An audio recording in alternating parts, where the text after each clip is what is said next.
कहते हैं कि 407 करोड़ वर्ष पहले प्रचंड धूल के बवंडर से हमारे सौर जगत का जन्म हुआ। धीरे धीरे पृथ्वी शीतल होने लगी, बहुत सारे गैस बाहर निकलने लगे और पृथ्वी के चारों ओर वायुमंडल के रूप में छा गए। इन गैसों ने बिजली की कड़क और बादलों की गरज से मिलकर एमाइनो एसिड का निर्माण किया। प्राय 350 करोड़ वर्ष पहले प्रथम एक कोशिकीय जीव की रचना हुई। लगभग 280 करोड़ वर्ष पहले स्ट्रोमेटोलाइट ने प्रकाश संश्लेषण के द्वारा वायुमंडल में ऑक्सीजन को मुक्त किया। वायुमंडल में ऑक्सीजन के स्तर में निरंतर वृद्धि से 120 करोड़ वर्ष पहले एक से अधिक न्यूक्लियस वाले बहुकोशिकीय जीव का जन्म हुआ। इस क्रमिक विकास से ही फ्लैटवर्म, जेलीफिश, स्टारफिश, नॉटिलॉइड्स सागर था। सागर के किनारे वाले अंचल में पौधे फैलाने लगे। बहुत तेजी से विभिन्न प्रजातियों की कई मछलियां विकसित हुई। यहाँ जो विशाल मछली दिख रही है उसका नाम है डार्कियोस्टस।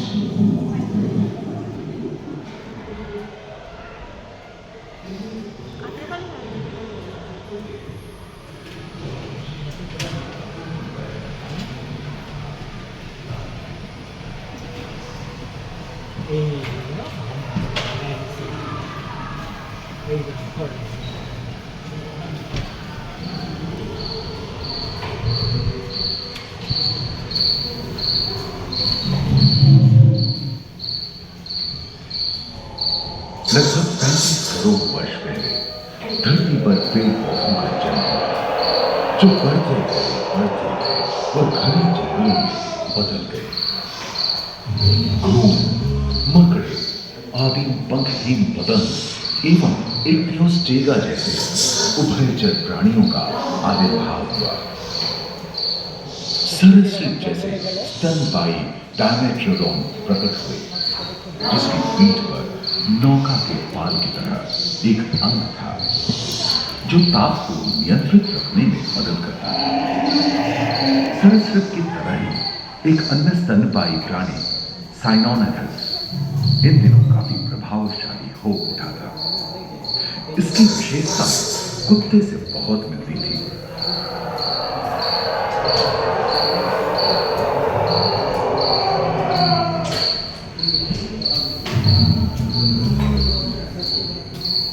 प्राय 1 मीटर तक पंख फैलाने में सक्षम दानव जैसा ड्रैगन फ्लाई, साथ ही दिलचिट्टे, बीटल एवं बिच्छू पृथ्वी के चारों ओर फैल गए थे। धरती में पाए जाने वाले अधिकांश कोयले ही कार्बोनिफेरस युग के मृत पौधे से उत्पन्न हुए थे, जो कि धरती के अंदर दब गए थे।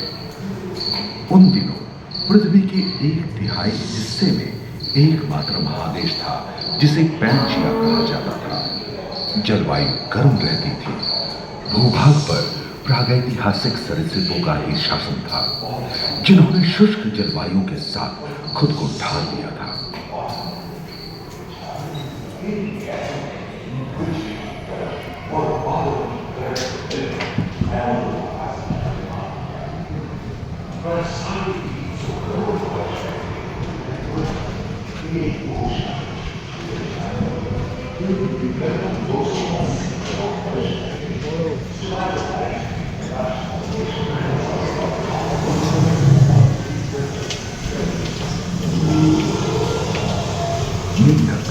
कछुआ और मगरमच्छों का जन्म लगभग 22 करोड़ वर्ष पहले इस धरती पर हुआ था।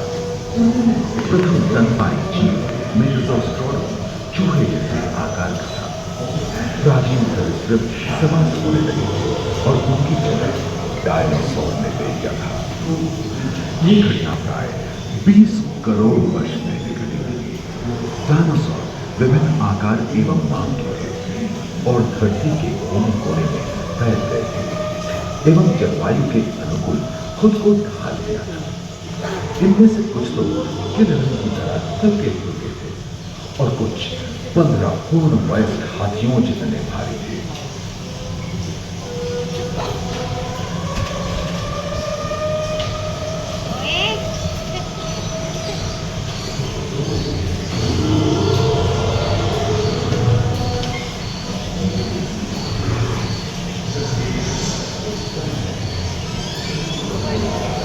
कुछ 4 पैरों से चलते थे तो सियालोफाइसिस 2 पैर वाले डायनासोर। ब्रेचियोसाउरुस की लंबाई कदार 23 मीटर थी, जो कि एक टेनिस कोर्ट की लंबाई जितनी थी, और इनका वजन 75 टन था। सबसे आकाश और सागर में पहुंचा गए। प्लियोसाउरस समुद्र में रहते थे। सबसे प्राचीन उड़न सरीसृप यूनिमोर्फोडॉन हवा में रहते थे। इन्हीं दिनों प्रथम पक्षी आर्कियोप्टेरॉप्स का उदय हुआ।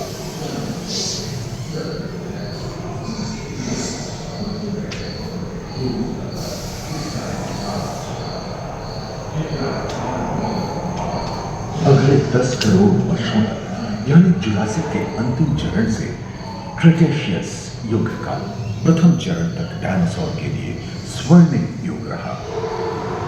जलवायु में नमी की मौजूदगी से पृथ्वी पेड़ पौधों से भर उठी थी।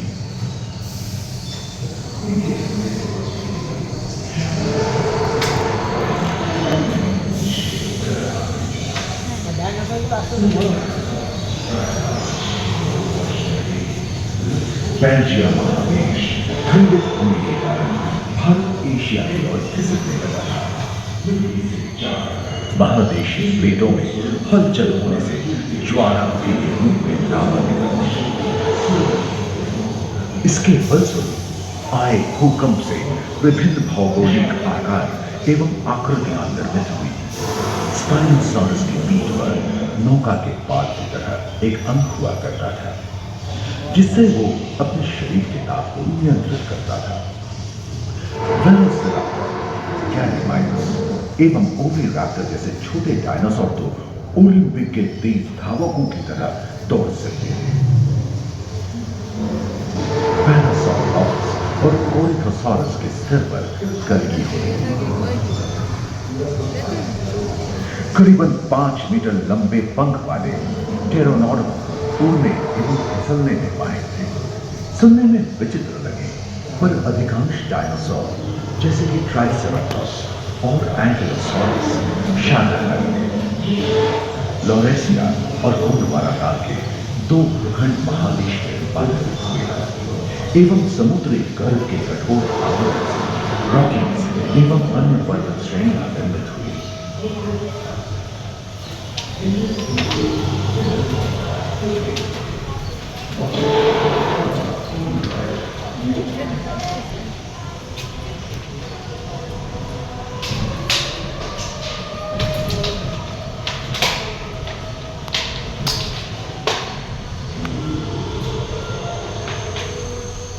भूमध्य रेखा के पास आबहवा में उष्णता बनी रही, परंतु नदियां सूखने लगी थी एवं जंगल कम होने लगे थे।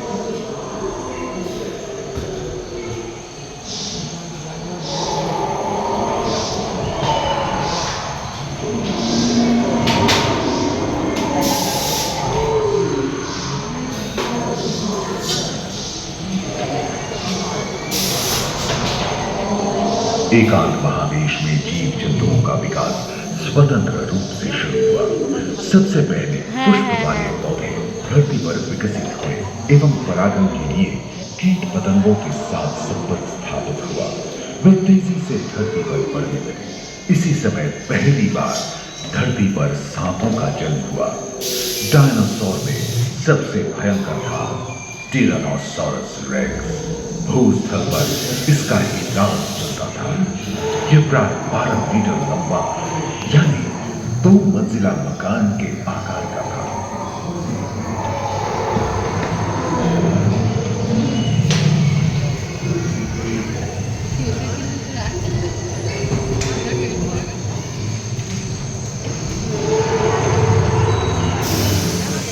इनके हमले से बचने के लिए शाकाहारी एंकिलोसॉरस अपनी पूंछ के उत्कर का इस्तेमाल करते हैं।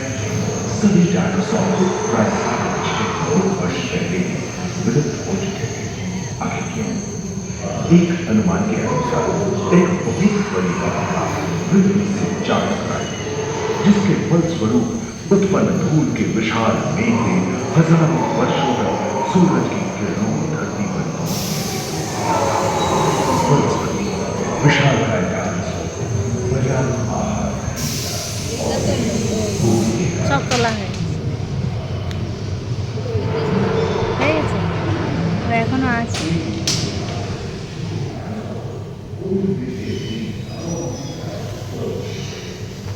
যে দেখে এইতে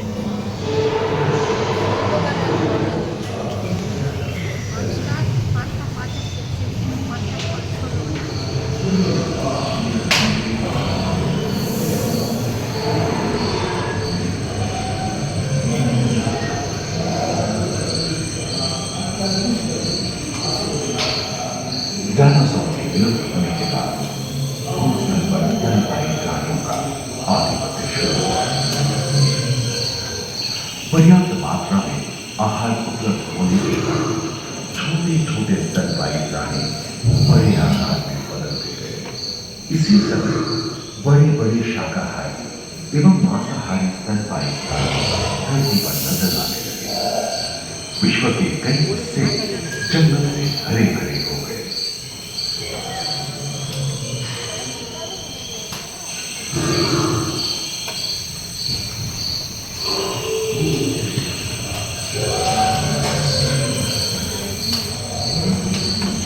हाथी के पूर्वज डायनोथेरियन और घोड़े के पूर्वज यूहिपस की उत्पत्ति हुई, जो आज के हाथी और घोड़े में रूपांतरित हुए।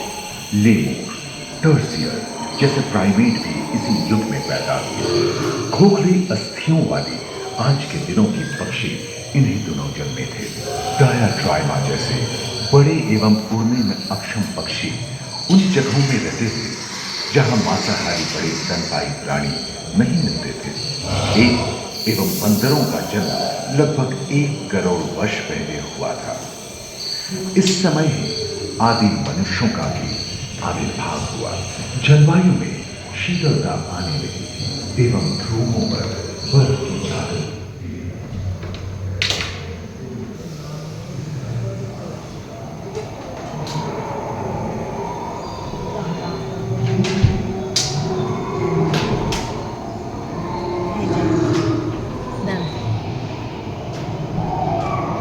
पृथ्वी के लंबे इतिहास में झांके तो ऐसे कई मौके रहे हैं जब उत्तरी गोलार्ध के अधिकांश हिस्से बर्फ की चादरों से ढक गए थे, जो आइस एज के नाम से जाना जाता है। हम आज ऐसे ही एक आइस एज में रह रहे हैं जो 20 लाख वर्ष पहले शुरू हुआ था। रोईदार गेंडे, रोईदार स्तनपायी और कस्तूरी गायों ने अपने शरीर के रोमों की सहायता से शीतल जलवायु के साथ तालमेल बैठा लिया था। पुष्ट गुंबद आकार के फूलनुमा ट्राइपोडोन जैसे विशाल आर्मडिलो भी उन दिनों मौजूद थे। सिल्वर टूथ वाले बाघ और विशाल सिंह वाले हिरण जंगल में शान से विचरण करते थे। संभवतः सामने के दांत से मांस को चीरने फाड़ने में हुई लक्षण के कारण यह समय के साथ विलुप्त हो गए। वहीं दानव आकार के हिरण हिंसक जानवरों से बचने के लिए तेजी से नहीं भाग सकते थे। फलस्वरूप वे भी ओझल होने गए। इस समय से ही आधुनिक मानव का क्रमिक विकास शुरू हुआ और विशालकाय स्तनपायी प्राणी धीरे धीरे विलुप्त होने लगी।